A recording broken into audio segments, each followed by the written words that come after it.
The desert was silent in a way that made the air itself feel heavy, pressing down on the lungs of anyone who dared to breathe it. It wasn't the silence of peace, or the calm after a storm. It was the silence of death, of a battlefield that had swallowed screams only hours before.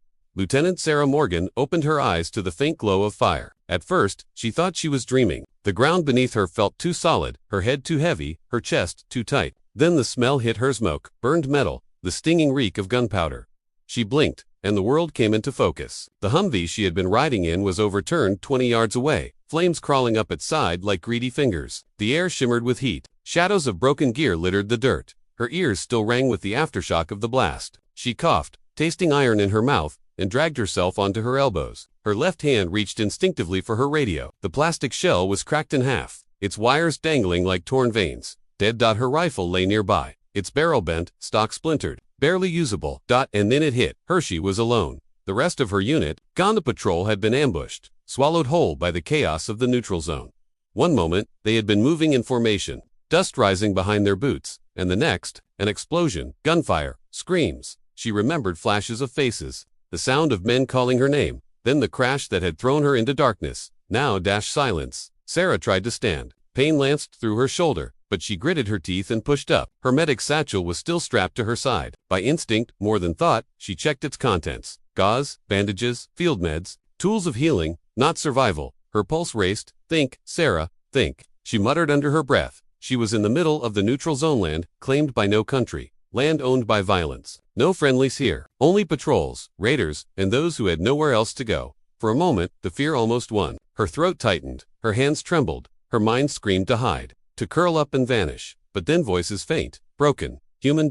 She turned her head, her instincts sharpening. Over the ridge, not far from the wreckage, came the sound of crying. She staggered toward it, rifle in hand, though it might fire only once before jamming. When she crested the hill, she froze. It wasn't enemy fighters, it wasn't soldiers at all. It was families, refugees, dozens of them, huddled in the ruins of old mud brick huts, mothers clutching children, their faces hollow with hunger, men with eyes dulled by exhaustion, a boy no older than 10, holding his sister's hand, both of them barefoot and bleeding. Sarah's chest ached. She had seen civilians before, in villages scarred by war. But this was something different. These weren't people caught in the crossfire. These were people abandoned by the world, thrown into a wasteland no one wanted to claim. And now, somehow, she was part of them. One of the mothers saw the U.S. flag stitched to her torn sleeve and whispered something to the others. Fear spread through the group. They began to retreat, pulling their children closer. Sarah raised her hand slowly, letting her broken rifle hang from her shoulder. "It's okay," she said softly, though she knew most of them wouldn't understand the words. "I'm not here to hurt you." Her voice trembled with exhaustion, but her tone carried something that transcended language, gentleness. She took off her medic's satchel and opened it, pulling out bandages, showing them not as weapons, but as gifts. A little girl peeked from behind her mother's skirt. Her arm was swollen, wrapped in dirty cloth. Infection. Sarah's training took over. She knelt on the ground, placed the clean bandage beside her, and gestured for the child to come closer. Hesitant steps, wide, fearful eyes. The mother finally pushed her daughter forward. Sarah worked quietly, cleaning the wound, wrapping it with practiced care. The girl whimpered, then whispered something in her own language that Sarah didn't understand. But the way the mother's face softened told her enough. Trust. It was a small thing, but in a place like this, small things kept people alive. That night, Sarah didn't sleep. She sat with her back against a crumbling wall, her rifle across her lap, listening to the desert wind. The refugees lay scattered in the shadows, too tired to rest, too hungry to dream. Somewhere in the distance, the crack of rifles echoed reminders that war was never far. She looked at them, the 30 faces depending on nothing but Luke, and realized something. Her unit was gone. Her radio was gone. Her way home was gone. But maybe her mission wasn't. She was a medic, a soldier sworn to protect, and if fate had left her in this wasteland, then maybe fate wanted her to stand. Her voice was low, steady, as she whispered into the dark. "They left me here, but I won't leave you." And in that silent vow, Sarah Morgan's fight began. The neutral zone was not a place for the living. It was a graveyard stretched under the open sky, a wasteland no country claimed, no map cared to mark, and yet, in its shadows, life clung desperately to the edges. For the next few days, Lieutenant Sarah Morgan learned what it meant to be more than a soldier. At dawn, she searched for scraps among the wreckage of her destroyed convoy. A few meal packs, barely enough for one person, a canteen with a cracked lid, pieces of tarp that could be turned into shelter. Every item she found felt like gold, but when she looked back at the families hiding in the ruins, she knew what she had to do. The first night, she handed a ration pack to the children. By the third night, she had given away nearly everything. Hunger gnawed at her own stomach, but she refused to let her strength matter more than theirs. Her medic's training became their lifeline. She boiled water in dented tins, using fire made from splintered wood. She pressed bandages against festering wounds, whispering encouragement even when no one understood her words. She stitched cuts with a needle from her kit. Her own hands blistered but steady. Bit by bit, the fear in their eyes began to soften.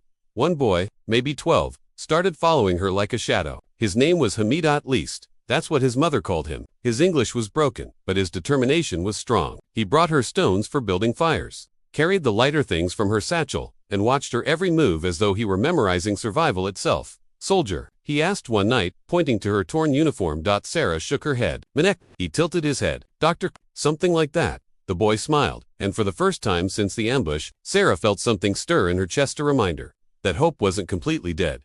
But hope was fragile in the neutral zone. At dusk, the refugees whispered of patrols, enemy fighters, scavengers, men with no allegiance but cruelty. Sarah listened carefully, marking the times, the directions. She learned the rhythm of danger.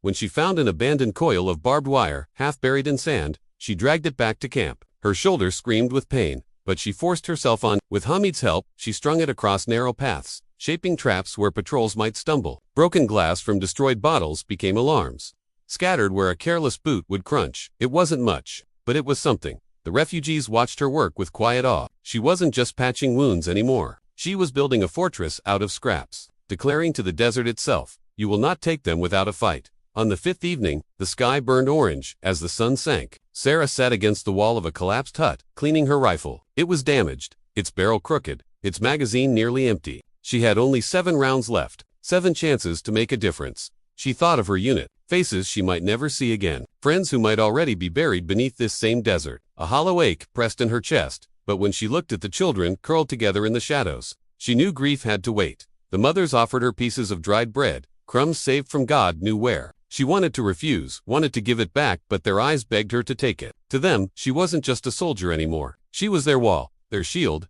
Sarah ate slowly, forcing down the dry bite, letting them see that she accepted their gift. She understood the truth in their gesture. This wasn't food, it was trust. That night, the first real test came. Hamid shook her awake, his eyes wide with fear. "Soldier, soldier, come," he whispered urgently. Sarah was on her feet in an instant. The refugees were already stirring, panic rising like a wave. In the distance, shadows moved, 6, maybe 7 armed men sweeping the ruins with flashlights. Their voices carried, harsh and mocking, the kind of laughter that belonged to hunters who enjoyed the chase. Sarah's heart pounded. She crouched low, signaling for silence. The mothers held their children tighter, muffling sobs. The patrol drew closer, but Sarah positioned herself at the edge of the huts, rifle ready. She whispered a quick prayer, one she hadn't said since childhood. Then, as the first man stepped into her trap, the glass cracked under his boot. The sound was sharp, unnatural in the night. He froze. Then chaos. Sarah fired. One shot clean fast. The man dropped. The others shouted, scrambling for cover. Bullets ripped through the ruins. Screams erupted as stone walls shattered. Sarah shouted back, her voice fierce, "Stay down, stay behind me." Her rifle kicked against her shoulder, each round precious. She dropped a second man, winged a third. The barbed wire caught another's leg, tangling him in fury. They hadn't expected resistance, not from a lone soldier, not from a woman standing in front of refugees. That hesitation bought her precious seconds. But she wasn't invincible. A round tore across her shoulder, hot pain searing her flesh. She stumbled, teeth clenched against the screen, clawing its way out. Blood soaked her sleeve. Still, she stood. Still, she fired. The patrol, shaken and bleeding, finally pulled back. They cursed into the darkness, promising to return. Then their footsteps faded, swallowed by the desert. Silence again. Sarah dropped to one knee, clutching her wound, breathing hard. Around her, the refugees slowly emerged from hiding. The children clung to their mothers, wide-eyed but alive. Alive because she had stood. Hamid knelt beside her, trembling hands pressing against her arm to stop the bleeding. "You, strong," he whispered. Sarah met his gaze, her vision blurring. She forced a smile, though her lips trembled. "No," she said softly, "just stubborn." But inside, she knew the truth. Stubbornness wasn't what kept her fighting. It was them, the refugees, the people no one wanted. They were her mission. Now, as dawn crept over the neutral zone, Sarah sat with her back against the ruined wall, pain burning through her shoulder, her rifle resting empty at her side. She closed her eyes, exhaustion pressing heavy. And yet, despite the agony, despite the hunger, despite the danger. She felt something fierce take root inside her chest, a promise, a fire, a vow that she would not let this place swallow them. They weren't just refugees anymore, they were her people, and she would defend them until her last breath. The morning after the first skirmish, the neutral zone lay eerily quiet. The desert stretched in endless silence. But Sarah Morgan knew better. Silence in war zones was never safety. It was the pause before the storm. Her shoulder ached where the bullet had grazed her. The bandage Hamid had helped her tie was already stained through. Every movement sent sharp jolts down her arm, but she forced herself onward. Pain could wait. Fear could wait. The refugees could not. She spent the day walking the perimeter, strengthening traps, digging shallow trenches, anything to buy them more time. The children watched her with wide eyes, whispering. To them, she was both terrifying and miraculous, a woman who bled but did not fall, who stood in front of men with guns and made them retreat. By afternoon, she had run out of bandages, out of morphine, out of food, but not out of resolve. That evening, as the sun slipped beneath the horizon, the desert came alive again. Sarah was crouched near the broken wall of the huts, scanning the horizon through the cracked scope of her damaged rifle. A faint dust cloud rolled across the distance. She tensed. Too organized, 4 scavengers. Too fast for travelers. Her stomach dropped. They were coming back. Hamid, she whispered urgently. The boy was already at her side, eyes wide, waiting for orders. She pointed toward the women and children. Hide them, quiet, now. He nodded and darted away, his small voice cutting through the dusk as he urged. Families deeper into the ruins. Sarah gritted her teeth and checked her rifle. 5 rounds. That was all. 5 rounds against however many were out there. Her pulse thundered in her ears, but her hands stayed steady. She thought of her unit lost Ganon, pushed the grief aside. She thought of the refugees terrified, depending on her hand, found her strength there. The first figures appeared in the gloomate, maybe 10 this time. Heavier weapons, flashlights slicing the dark. They weren't here by chance. They had come hunting. Sarah waited, hidden in the shadows, until the first man's boot crunched over the glass she had spread earlier. The sound snapped like lightning through the night. In an instant, she rose and fired. The shot ripped through the silence. One man dropped, the others shouted, scattering into cover. Bullets screamed back, smashing into stone walls, sending shards flying like shrapnel. The refugees whimpered in the dark, muffled sobs swallowed by mothers' hands. Sarah's voice cut through the chaos, raw and fierce. Stay down, don't move. She fired again, missed, fired again. Another hostile fell. That left 3 rounds. Her shoulder burned, but adrenaline drowned the pain. She moved along the wall, firing from different angles, making it sound like there were more defenders than just her, but they were adapting. 2 men flanked left, closing in. Another tossed something metallic into the ruins. Grenade. Sarah's blood went cold. She lunged forward, snatched it up, and hurled it back over the wall with a scream of effort. A muffled boom shook the desert. Sand and fire lit the sky. Her ears rang, but she didn't stop. She couldn't stop. One of the fighters broke through the barbed wire and lunged toward the huts. Sarah didn't think she charged. The butt of her rifle smashed against his jaw. He collapsed, stunned, as she drove her knee into his chest. Her weapon jammed, useless now. So she grabbed his sidearm and fired point blank. The recoil snapped her wrist, the noise deafening. But the man went still. She spun, firing again. Another attacker dropped. That left only a handful, but her stolen pistol clicked empty. Heart hammering, chest heaving, she scrambled for her rifle again. She had 1 round left, 1 chance. Through the smoke, she saw him, the leader, barking orders, dragging another man forward to flank the huts. If he got through, the refugees were finished. Sarah lifted her rifle, steadying it against the ruined wall. Her vision blurred from blood loss. Her arms trembled, but her focus narrowed to a single point. She squeezed the trigger.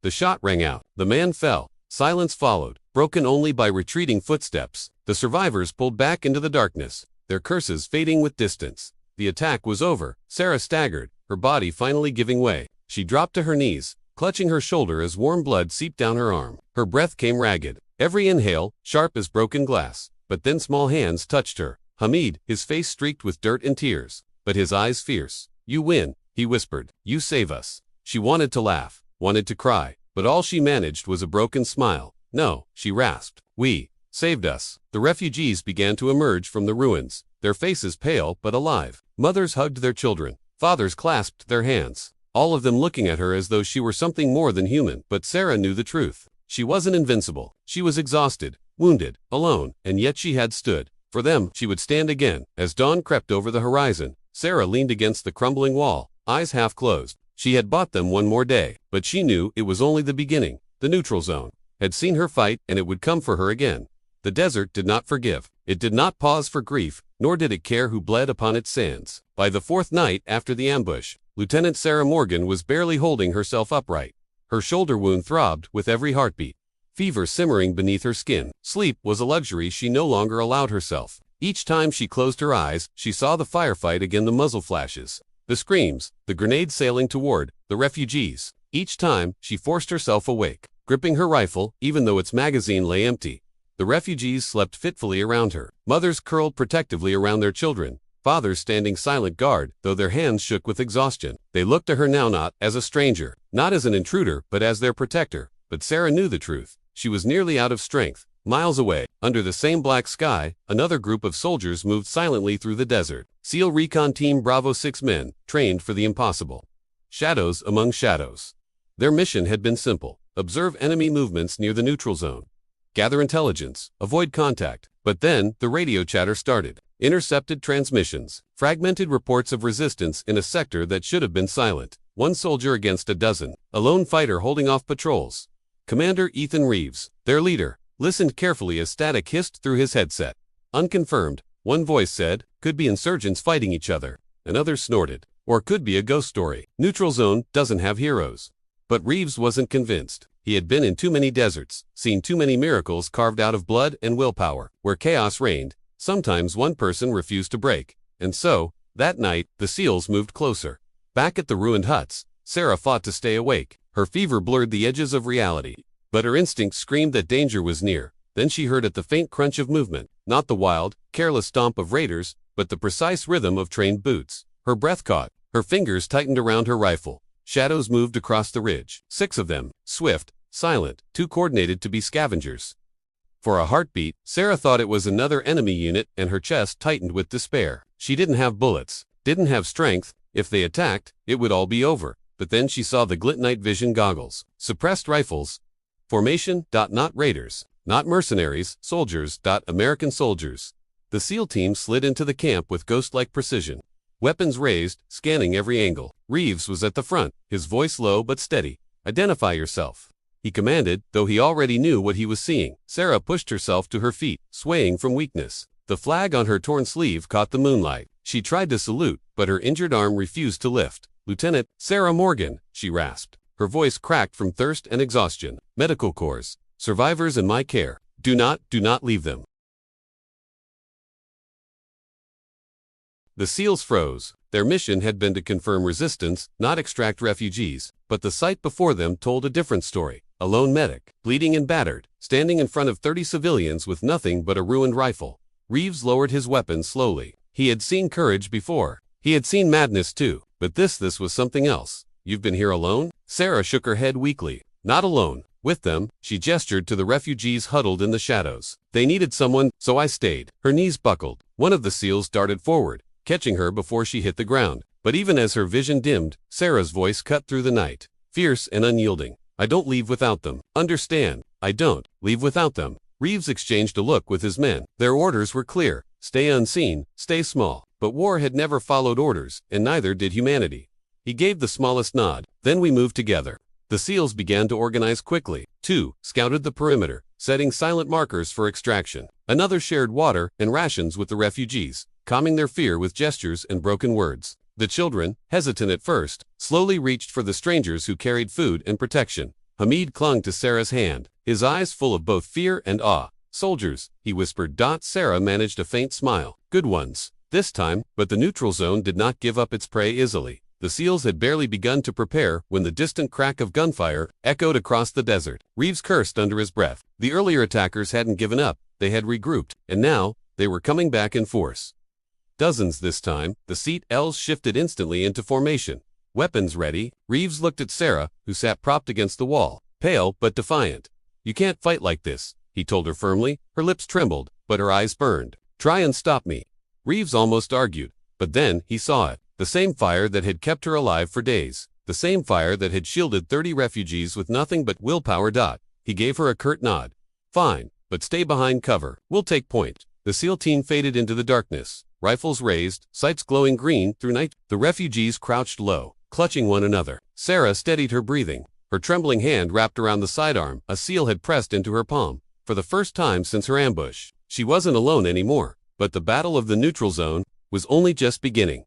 The days that followed the SEALs' arrival were both a relief and a torment. For Alina, having comrades, even temporary ones, lifted a weight she hadn't realized was crushing her spirit. But peace was a luxury the neutral zone didn't offer for long. The SEALs had taken stock of her defenses, patched up the walls with whatever salvage they could find, and set rotations for the refugees to rest, watch, and guard. Alina found herself in an odd position, no longer the sole protector, yet unable to relax. Her instincts were wired too tight. Every creak in the distance, every distant bark of a dog or echo of gunfire in the hills, jolted her heart. That night, the air was brittle, colder than usual, the kind that made breath steam like smoke. Alina was standing watch on the northern perimeter, her rifle resting against the sandbag wall, when a faint shimmer caught her attention. Not light movement, dozens of silhouettes melting through the tree line. Her blood froze. She whispered into the hand radio the SEALs had given her. Movement, North Sector. Many armed. The SEAL, who'd introduced himself as Commander Hayes, responded immediately. Copy. Hold position. We're on you. But the enemy didn't wait. They moved like shadows, surrounding the camp with practiced precision. And then, almost as one, they lit torches. Fire bloomed across the night, turning the darkness into a red inferno. Refugees woke to the sound of screaming and the crackle of flames. Children cried, women shouted for their families. Panic was immediate, and Elena's heart pounded like a drum. The SEALs were already in motion. 2 of them dragged barrels of water to fight the fire, while others took firing positions. Hayes slid beside Alina, eyes sharp, rifle steady. Hold the line, he said. The first shots rang out. The rebels charged through the firelight, faces painted with ash, eyes glowing with feral hunger. Alina fired, without thought. 1, 2, 3. Her rifle bucked against her shoulder, the recoil almost comforting. She had no time to think of fear, but the fire was spreading fast, licking up the side of the main shelter. Refugees coughed and gagged, smoke stinging their eyes. A mother screamed for her son, who had vanished in the chaos. Elena's stomach twisted. She couldn't just stand and shoot, she had to protect them. She vaulted from the wall, sprinting into the flames, Hayes shouting after her. She ignored him. She found the boy curled against a crate, frozen with terror. Scooping him into her arms, she ran back, shielding his small body with her own as sparks singed her jacket. When she handed him back to his mother, the woman clutched Elena's hands, tears streaking her smoke-stained face. The SEALs fought like a wall of iron, but the enemy kept coming, waves upon waves. Alina fell back into position, chest heaving, and fired alongside them. In that moment, she realized they weren't treating her like just a nurse. They trusted her as one of them. The night dragged on, every second stretched thin by gunfire and screams. Finally, as dawn's pale light crept over the horizon, the rebels broke and scattered, leaving behind bodies and ashes. The camp was scarred half, the shelters burned, food stores ruined. But the people were alive. That was what mattered. As the SEALs regrouped, Hayes walked to Alina, his face grim but steady. You kept them together, he said quietly. You fought like one of us. Elena's throat tightened, tears threatening. She had no words, so she just nodded. For the first time since she'd been abandoned, she didn't feel alone. But deep inside, she knew the war wasn't finished. That night was only the beginning.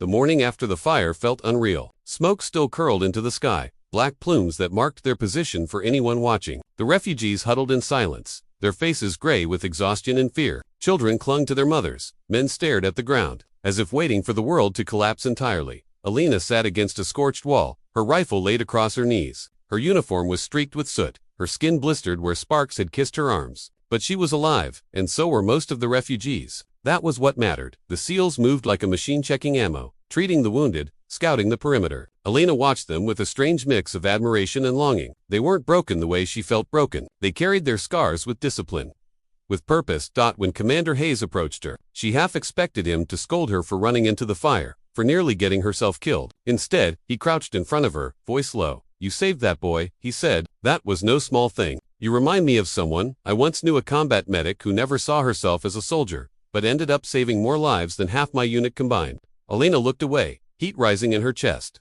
I was left here to die, she said bitterly. My own people thought I wasn't worth bringing back, that I couldn't fight. Hayes studied her for a long moment. Then he said, they were wrong.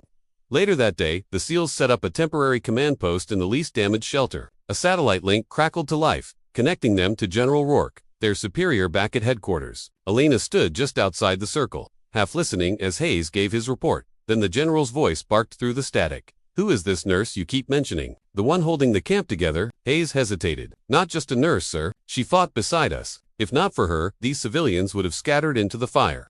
There was a pause. Then Rourke's voice came, sharp and commanding. Put her on. Alina stiffened, every nerve buzzing. Hayes gestured for her to step forward. She swallowed hard, then spoke into the receiver. This is Lieutenant Alina Vargas, Medical Corps. The general's reply was blunt. Lieutenant, you've been surviving in a war zone with no support, leading civilians, fighting off rebel forces. That's more than some soldiers can say. We need people like you. If you agree, I'll have you transferred under Special Operations Command. You'll train with us, serve with us, not as just a nurse, but as a combat asset. The words struck Alina like a physical blow. She had spent weeks feeling discarded, forgotten, and now she was being offered purpose, recognition. But she looked back at the refugee, families who still clung to her for safety, women who whispered her name when their children cried, a boy whose life she had carried out of the fire. Could she abandon them, even for a higher cause? Hayes seemed to read the war in her eyes. Later, when the Combs went silent, he placed a hand on her shoulder. You don't have to decide right now, he said gently, but know this: whatever choice you make, it won't be about proving yourself anymore. You've already done that. That night, Alina sat awake under the stars, torn between two paths: duty to those who depended on her, or a chance to fight back on a scale larger than this camp. The choice weighed heavier than any rifle. The decision came sooner than Alina ever expected.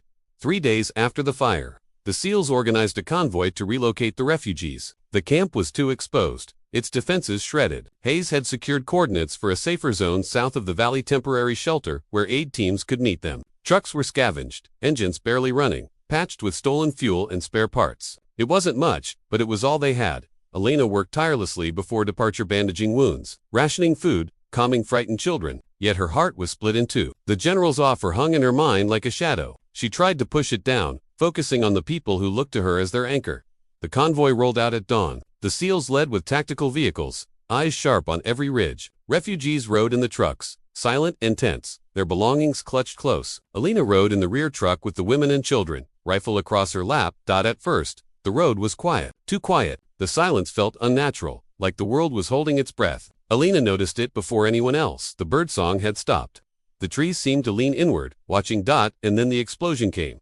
The lead vehicle vanished in a plume of smoke and fire. Metal rained across the road as the refugees screamed. Almost instantly, gunfire erupted from both sides of the valley. An ambush, perfectly set. Rebels poured out of the brush, their faces painted black, weapons blazing. Chaos. Panic. The convoy screeched to a halt. Hayes' voice thundered through the Combs. Contact left. Contact right. Form perimeter. The SEALs responded with lethal precision, but there were too many. Bullets ripped through canvas and steel. Alina shielded 2 children with her body as glass shattered around them. Her instincts screamed, stay hidden, protect the civilians. But when she saw one of the SEALs dragged down under a hail of fire, something inside her broke loose. She shoved the children under the seat, leaped out of the truck, and sprinted into the storm.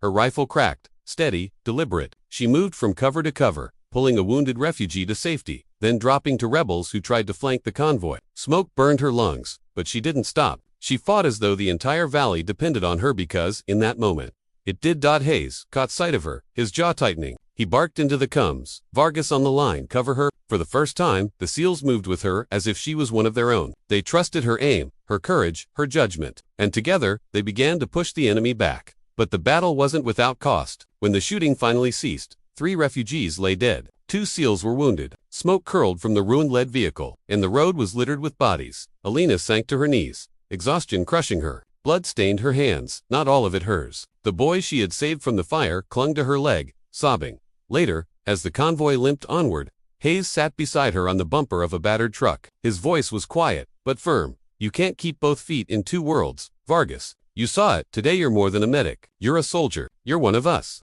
Alina stared at the horizon, torn apart inside. She wanted to believe him, but every time she looked at the refugees, she remembered why she had stayed alive this long, not for war, but for them. Still, deep inside, a truth she couldn't deny was taking root.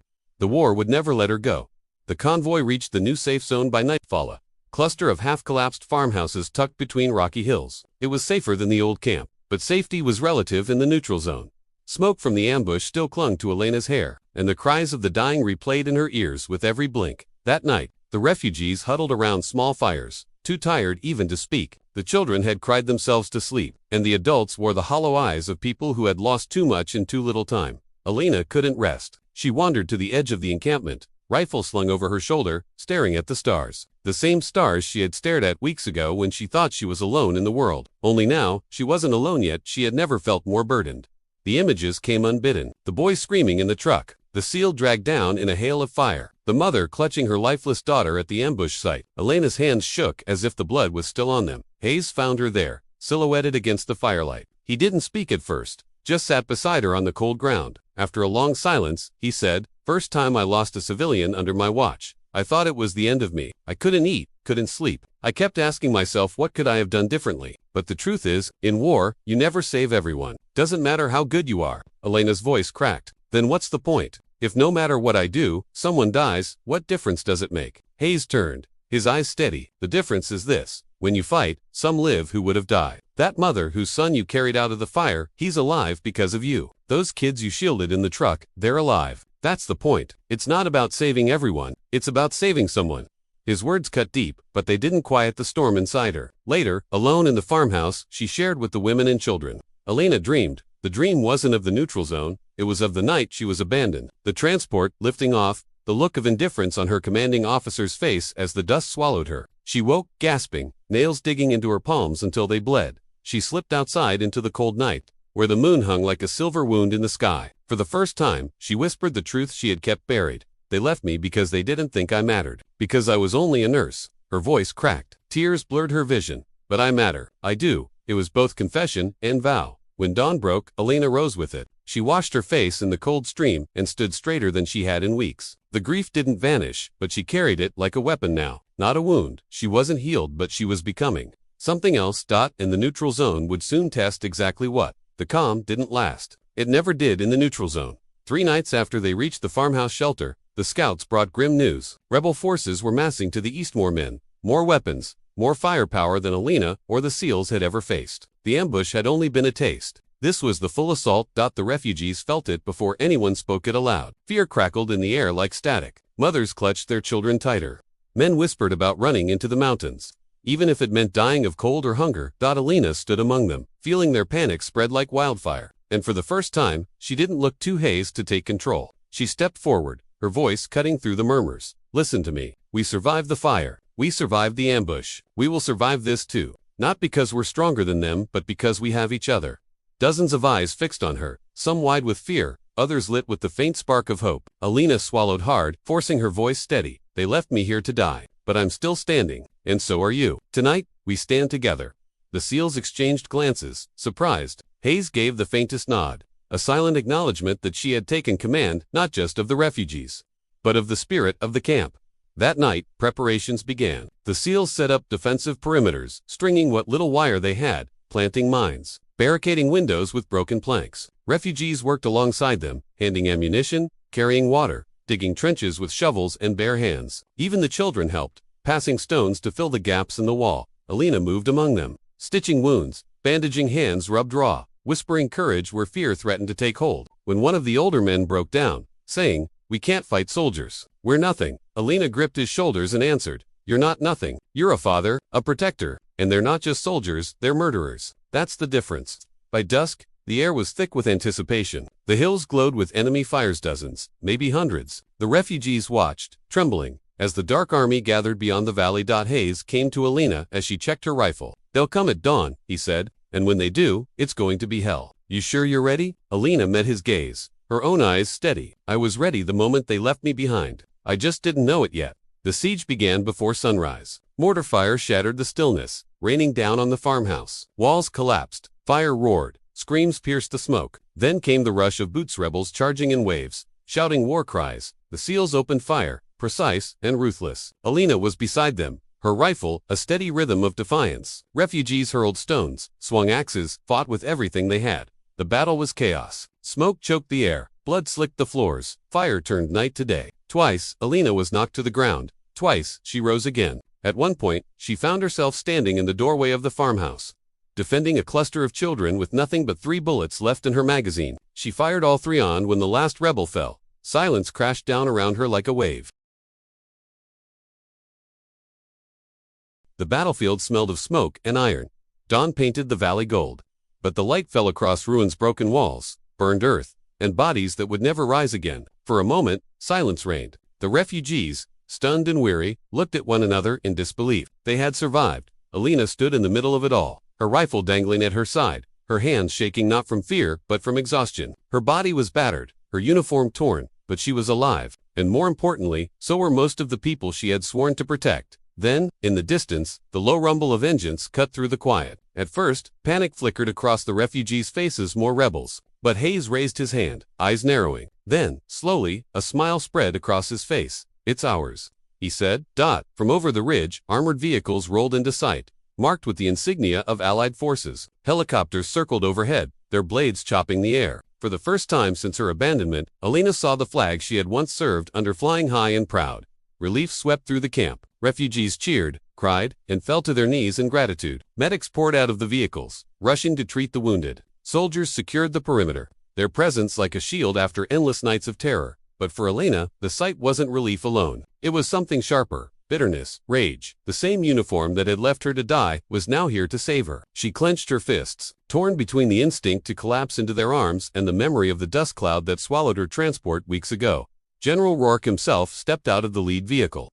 Flanked by aides, he scanned the wreckage, the survivors, the SEAL team, and then his eyes landed on Elena. "You're Lieutenant Vargas," he said, not a question, a statement. Elena straightened, meeting his gaze. Her voice was steady, though her chest burned. "Yes, sir. The one your command abandoned in the neutral zone." The words hung heavy in the air. Soldiers shifted uncomfortably. Hayes watched closely, but didn't intervene. Rourke's jaw tightened. "We didn't have the resources. It was triage. Hard choices had to be made." "Hard choices." Elena's voice rose, raw with fire. "You left me without a radio, without supplies, in a war zone crawling with rebels. And now you want to speak of hard choices." For a heartbeat, no one moved. The soldiers, the SEALs, the refugees' all eyes were on her. Then Rourke did something unexpected. He didn't argue. He didn't defend. He simply nodded. "And you survived. More than that, too. Fought. You led. You saved these people when no one else could. That's why I offered you a place in special operations. And I'm offering it again." Vargas, not out of pity, out of recognition. The silence stretched. Hayes gave Elena a quiet, steady look, as if to say, "This choice is yours. Not his, not mine. Yours." Elena turned, looking at the refugees. Mothers holding their children. Men standing guard despite their wounds. Eyes that had once been empty now burned with life because of her. She swallowed hard. "I'll go with you," she said finally, her voice low but resolute. "But not because you command it. I'll go because I choose to fight. For every life someone else decides doesn't matter." The general studied her, then gave the faintest nod. "Fair enough." As the refugees were loaded into transports bound for safety, Elena lingered. She stood with Hayes, watching the valley where her life had nearly ended in, where she had been reborn. Hayes smirked faintly. "So, Vargas, ready to stop being just a nurse?" Elena tightened her grip on the rifle, eyes fixed on the horizon. "I was never just anything. And now, they'll remember it." The helicopters lifted, carrying her and the survivors away from the neutral zone. The war wasn't over. It never was, but Elena was no longer a forgotten medic, abandoned in silence. She was something greater now, a soldier forged by fire, a protector whose story had only begun. And when history remembered that valley, it would remember her name. She was abandoned, left alone in the neutral zone with no radio and no backup. Yet, against all odds, she defended innocent lives, survived impossible battles, and became a true hero. This is a story of courage, survival, and the strength of the human spirit. If her bravery inspired you, don't forget to subscribe for more emotional, faceless stories that will touch your heart and show the power of courage. Comment below which moment of her journey moved you the most, and share this story with someone who needs inspiration today.